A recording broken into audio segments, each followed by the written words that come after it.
9 लाख रुपया ले खरीदल बानी जीजाजी। 9 लाख रुपया ले खरीदल बानी जीजाजी। जवन दीदिया कहियन तवन कह देबे जीजाजी। जवन दीदिया कहे तवन कह देबे जीजाजी। साड़ी धोए के कहियन धो देबे जीजाजी। साड़ी धोए के कहियन धो देबे जीजाजी। ढेर रुपया ले खरीदल बानी जीजाजी। ढेर रुपया ले खरीदल बानी जीजाजी। हारवा पहनावे के कहियन पहना देबे जीजाजी। नथिया पहनावे के कहियन पहना देबे जीजाजी। जवन दीदिया कहियन तवन कह देबे जीजाजी। जवन दीदिया कहियन तवन कह देबे जीजाजी।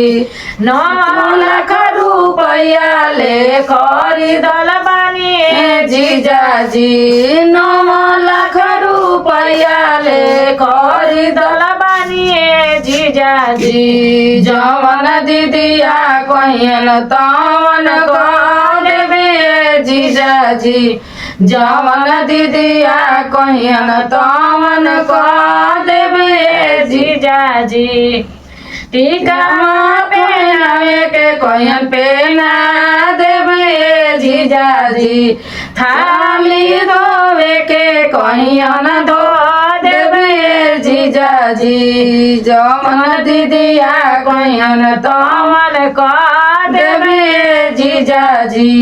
जवन दीदिया कहियन तवन कह देबे जीजाजी।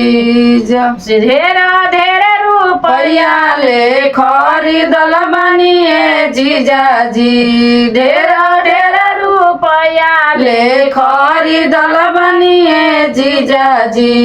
जवन दीदिया कहियन तवन कह देबे जीजाजी। जवन दीदिया कहियन तवन कह देबे जीजाजी।